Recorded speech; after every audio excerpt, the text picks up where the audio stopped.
Andrew, the check is in the mail. But he's right. But he talked about the wind being at our backs, the people are waking up and are getting outraged. But getting outraged isn't enough. You have to get out and vote, okay? Getting angry, you can get angry any day.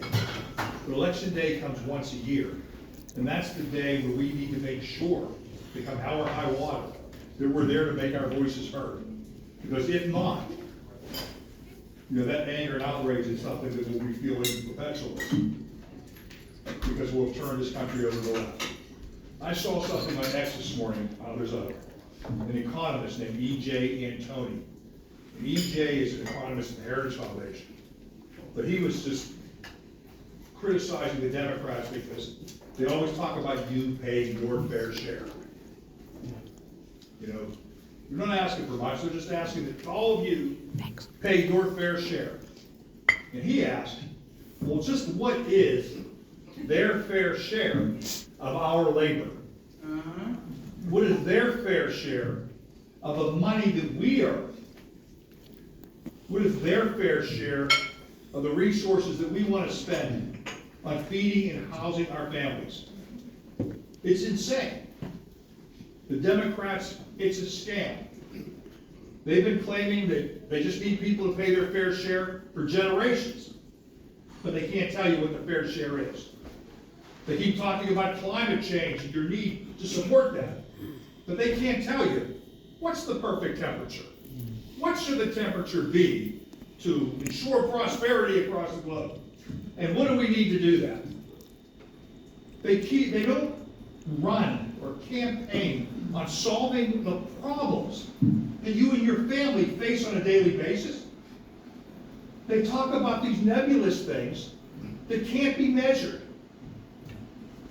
and tell you that they're existential threats. China is building coal-fired plants by the dozens. They build like 1 or 2 every week. Last time I checked, there's no wall between California and China. But yet we're going to wreck our economies. We're going to put our people out of work. We're going to resign your children, your grandchildren, to a bleak future. Because Ocasio-Cortez and the other proponents of the New Green Deal want something to run on. Folks, it's not acceptable, and we need to do something about it. And this next speaker wants to do something about it. He wants to go to Washington, D.C. and represent you. He wants to ensure that he can deliver prosperity to you and your families. That's why I'm very pleased to welcome our candidate for the United States Congress in the 12th Congressional District. Please welcome James Hayes.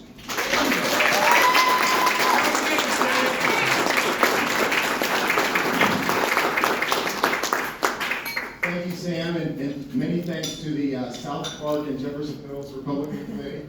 Lisa, thank you for inviting me. Many thanks to all of the elected officials and candidates in the room. And I want to give a big shout out to my wife, Brenda. Thank you, Brenda. Brenda, one of the ways I got into the race was we were sitting around and Summer Lee came on and I started complaining. And Brenda turns to me and says, you've been talking about running for a long time and you really need to shut up, stop complaining, and do it. And so there's nothing like a swift kick in the butt from your wife to get you to go out. But people are asking, hey, you're running against Summer Lee, it's a D+8. And in case you didn't know, it is Summer Lee in the 12th district. It's a D+8 district. How are you going to win? Well, first of all, I think I'm going to win because I'm right on the issues. So I'm running really heavily on 5 issues. One is crime, and just how crime has gotten out of control, especially in the city of Pittsburgh. The city of Pittsburgh was one of the top places to live in America just a few years ago. And we've seen crime skyrocket because we've had this whole narrative about defunding the police. And my opponent actually talks about abolishing prisons, if you can believe that. That's not going to make our communities very safe. So we need to make sure we fund our police. We need to make sure that criminals are held accountable. And I also make a point that we need to have things for young people to do. I never served, but I was a Naval Sea Cadet when I was in high school. And I don't know if you know the program, but it basically is the Boy Scouts run by the U.S. Navy. And it was great for me. It was the first time I got to shoot a gun. I learned patriotism, I learned personal accountability, personal responsibility, and I learned teamwork and leadership. And so we need to have programs like that keep people off the street, because where I grew up, we say idle hands are tools of the devil. So let's give people things to do so they stay out of trouble. I'm running on supporting our energy industry. I am not an advocate of the Green New Deal. I think it is absolutely deleterious to our country. We need to support our energy industry, especially our natural gas industry. It is the means for making us much more safe in terms of our national security, and it is a means for Western Pennsylvania to become extremely prosperous, because it's not only the direct jobs and income that we'll get from the natural gas industry, but then that creates a lot of other industries. I don't know if you saw the Dave McCormick commercial where he talks about what happens if they get rid of fracking. And first the direct workers disappear in the bar, and then the lawyers and accountants and the service people disappear, and then finally the bartender disappears. And that's exactly right. But if you support the industry, that all happens in reverse. I'd start with the bartender. But we get the bartender back, we get the service industry back, we get the direct workers. All of that then builds our economy and makes us extremely prosperous. Plus, we don't need to have our allies then begging to Iran and Russia for their high departments. How silly is that? It makes us weak because we have to depend on them. It makes us even weaker because our allies have to depend on them. So I absolutely want to support our energy industry. I'm also running on school choice. I think there's nothing more fair than for us to be able to take, some portion, we'll figure out what that is, but some portion of the taxes we pay into the school system, and take that and use it to decide with our child which school makes sense for us. Some people will decide that public schools absolutely work, but there are a lot of people that will choose parochial schools, they'll choose charter schools, they'll choose other private schools. I say, let's do it. And then the schools need to compete on the outcomes that they create for the child, not on bolstering teacher pensions. And we need to focus on outcomes. And this competition, Milton Friedman said it all the way back in the 50s, if you get that competition in the school system, you'll focus on outcomes, and everyone will get better off, especially the black and brown people that Summerlee and I talk about in underserved communities like the city of Pittsburgh public schools. So my fourth issue is the border. We absolutely need to get control of the border. What is going on is horrendous, and it's not just about busing in voters. I think that they've actually, the Biden-Harris administration has actually recreated the slave trade. I mean, we weren't going to fix the immigration issue, giving amnesty when it was 6 million people.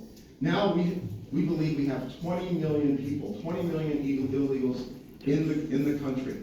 There is no way that they're ever going to get normalized. They're going to always be living in the shadows. And so not only does it hurt our workers by lowering the wages and hurting our working conditions, but for them, they literally have become slaves. They're wage slaves. They had to take $10,000 or more to get over here, and so they're going to be working at minimum wage or sub-minimum wage in terrible, terrible working conditions to pay that back before they can even start to make a way to their own prosperity. So you hear Nancy Pelosi, oh well, we need these illegal border crossers because we need them to clean our houses. And Jamie Raskin, oh, we need people to pick our strawberries. We need people to pick our apples. The only thing they don't talk about picking is cotton, because it would make it too obvious what they're fighting, what they're trying to do to these people. And so we need to get control of the border. I'm not against immigration. My wife actually is an immigrant from Mexico. She came legally. She came the right way. Legal immigration is good for our country. But JFK said, "Ask not what you can, what your country can, not ask not what your country can do for you. Ask what you can do for your country." Well, that's the kind of immigrant we want to bring in. We want to bring immigrants that are saying, "Hey, what can I do? How can I contribute to the United States, and in the process, make myself better off?" But these people are not. They're ignoring our laws, and they're coming in asking what we can do for them. And then we give them apartments and food in New York, and they turn it down because they say it's not good enough, and they actually protest because they say it's not good enough. So we are not getting the right kind of people coming here. We need to have controlled border. We need to have legal immigration. We need to acknowledge that citizenship is a privilege. It's not a right of anyone else in the world. And so these people need to earn the privilege to become U.S. citizens.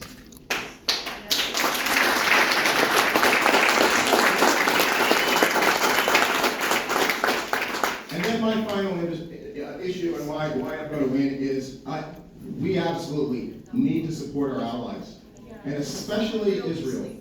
My opponent has been absolutely abysmal on Israel, and I would argue on Jewish people in general. She is anti-Semitic, she's very bigoted, and she actually is racist. Like, I don't understand how anyone can want to serve a public that they think is racist, that they think oppresses black and brown people. It's unbelievable to me. So we have to support our allies. Israel's number one. Israel's our best ally in the world, I would argue, and certainly our best ally in the region. They are a thriving democracy. They are always looking out for themselves, as they should, but they also do a lot of the work that keeps the terrorists away from us. So those are my 5 issues. Those are the issues where I believe I'm on the side of way more than the majority of the people of this district. And that, running on those issues, is how I'm going to win. But I'm also going to win because I just have the support of a lot of groups. I mean, my opponent, Summerlee, has done a great job of just really, alienating a lot of groups. I go into places like Carrick and Braddock, and the African American community says to me, "Hey, she doesn't show up here. We don't know what she's done for our district. She doesn't go to our community days. She doesn't show up. We see her advocating for oppressed people 3,000 miles away, but she's not doing anything here at home."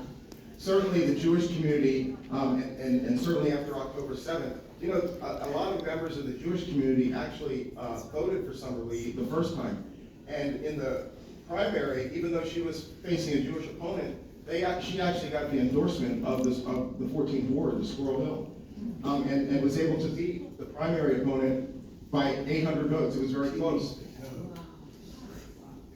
October 7th changed a lot, and a lot of the leniency that the Jewish community was willing to show, and the understanding that they were willing to show, the leeway, a lot of that dissipated. And so I was passing around a picture here of a house in Squirrel Hill, where you'll see a yard sign. I'm sorry to say this, but you'll see a yard sign that says Harris Walls. You'll see a yard sign that says Di Pasquale. You'll see a yard sign that says Malcolm Kenyatta. And you'll see a yard sign that says James Hayes. Amen. And that is not just one house. That is all of it.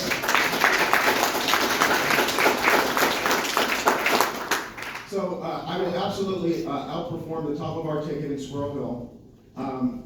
And every one of those votes that was a vote for Summerlee before is like 2 votes now, right? Because it's 1 less than she gets, it's 1 more that I get. The Republican Mike Doyle, he only lost this race by 60,000 votes, 40,000 in Allegheny County and 20,000 in Westmoreland County. I only need, there are 50,000 Jewish voters, so I only need 70%, like less than 70% of them to vote for me that voted for Summerlee in the last time, and that would swing the election in my favor. So this is a very winnable race, but I do need resources. Hint, hint. I invite everyone to go to jameshayesforpa.com. We're trying to get some billboards up. Certainly, I have been giving out T-shirts.